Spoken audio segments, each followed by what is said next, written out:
Alright, so Jeffrey Dahmer made this video in response to my Bloomberg rant, and he was polite about it, so I will not try to be too harsh on him simply because of his political beliefs. But essentially, I look at libertarianism like a cult. Anytime you're in any immediate danger, there's the cult with their pamphlets waiting to convert you to their radical right-wing ideology. And the thing about it is that this indeed does benefit capitalism. It has to, or else it wouldn't have occurred. The fact that it just doesn't seem like it affects it, just because it seems like it hurts the soda companies, does not mean it's not benefiting some other marketplace. And who's to say that it isn't benefiting the soda companies? I mean, think about it. Now they can make soda more expensive, and therefore people have to pay more because they're not simply going to not buy soda. That's the real gist of what libertarians don't seem to understand, is they do not seem to understand the complacency of human beings and how easily they accept complete tyranny and complete control and complete violence. I'll give you an example. Look at internet forums. If the power of boycotting actually worked, where we just refuse to consent to an institution's rule of law, why do forums exist? Clearly, enough people are willing to deal with moderator bullshit for Steve to be able to murder a child right in front of everybody and get away with it, for Moot to be able to run a pedophile ring and domestic terrorist bonanza, for Richard the Rapist Buller to basically be the wing of the LGBT, while simultaneously defending rapists, actual rapists who have admitted to it, because that's exactly what the LGBT needs, right? They need that kind of stigma to be associated with admitted rapists. So that's what I'm saying here. The fact that the internet is a perfect example of the free market not working. The free market, in all its virtues of consent, blah-de-blah-de-blah, and look at what you have in front of you. The internet is nothing more than a bunch of scams, a bunch of, con men, a bunch of rapists running around, humping one another, taking advantage of one another, shanking each other in the ribs. It's chaos. It's madness. And is that the best we can do? Is government really so bad that we're willing to stoop to that? Government is a weapon. Most communists even admit that. Even Karl Marx himself said that government is a weapon, and it only is used in the way that the wielder uses it. In other words, if it's a gun, then you point it at the right people, not the wrong people. And unfortunately, since the wrong people are the ones holding the gun, it's going to be the wrong people that get shot because of it. So that's why the poor suffer. Not because government is bad in and of itself, but because a gun cannot be self-sentient. A gun only represents the wielder. That's why we're a democratic republic, a representative democracy, however you want to word it. The fact is, we elect our politicians, and our politicians are symbolizing our own sins and our own evils and our own stupidity. And the fact is, our political system, well, the American political system, I should say, is not set up in a way that really benefits the people. It's a very strict hierarchy. It's clearly just an upgraded version of feudalism. Because at no point in the process does it presume that people know who they're voting for.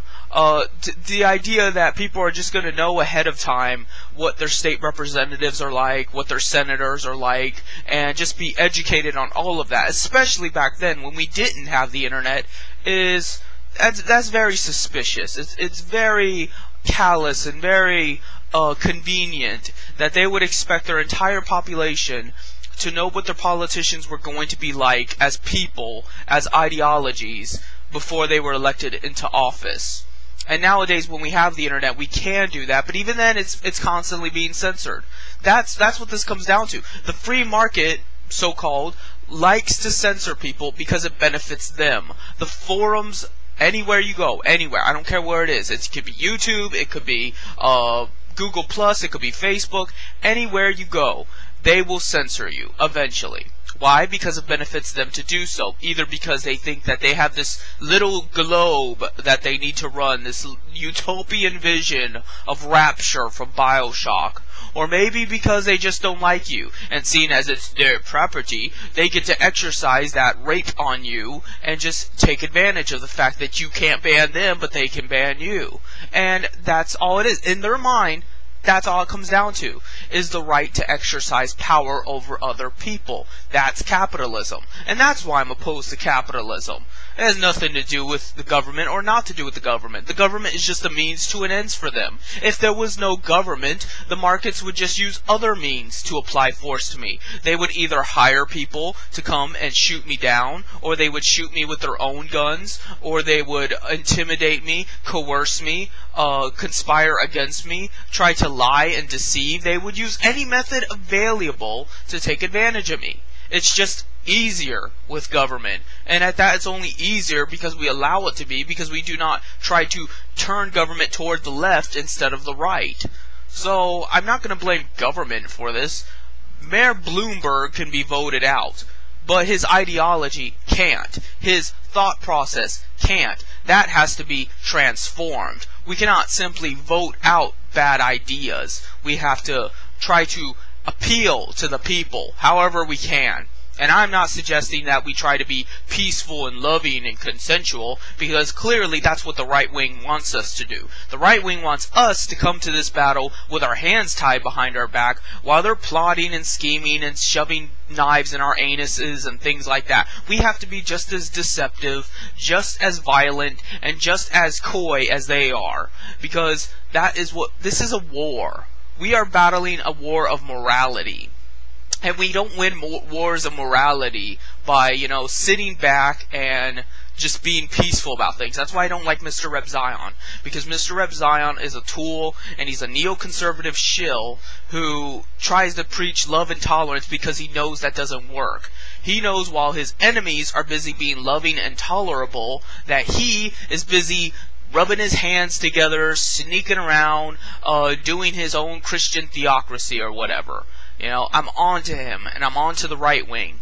So that's why I could never, under any circumstance, support free markets, because I know what that leads to, because I live it every single day. The internet is the free market, and if you notice anything at all bad about the internet, you've already assumed the answer that's wrong with the free market. All Ron Paul and these libertarians would do is essentially turn our world, our real world, into the internet. And basically we're already there anyway. The fact is, it's very hard to function in day-to-day living without Facebook, without Skype, without these multi-billionaire institutions that basically encompass the entire internet structure. And it's only a matter of time before they start owning the water supply, and the food supply, and the air, and the land. And then we're just expected to go along with their rule of law. Because guess what? Boycotting is not going to work at that point. When they own the fucking ground you walk on, what are you going to do? Are you going to just accept? Are you going to submit? Or are you going to fight back? Are you going to get violent and actually kidnap their kids and burn down their houses and shit? Because that's what it's going to come down to. I'm not saying I want it to come down to that. I'm not saying it should come down to that. But if it comes down to your life or their life, what's it going to be? And that is a very real choice you're going to have to make at some point. It's a choice that many civilizations have had to make in the past. The very reason America exists is because the Indians were not willing to make that choice. They thought that they could just welcome the white man with open arms, and that they would be accepting of them, and that they could overcome their differences racially and culturally, and live in harmony with nature. And look how that planned out. They came back with disease, they came back with gunpowder, and they used it on the Indians. That's what the Indians got for being too trusting, for being too loving. No one should make that mistake again, especially when we know what we know about the likes of moderators. The way they act, the way they sound. At least the white man put on a good act. The moderators aren't putting on an act. They're showing their fangs right away. So you should show your fangs back. I guess that's all I have to say.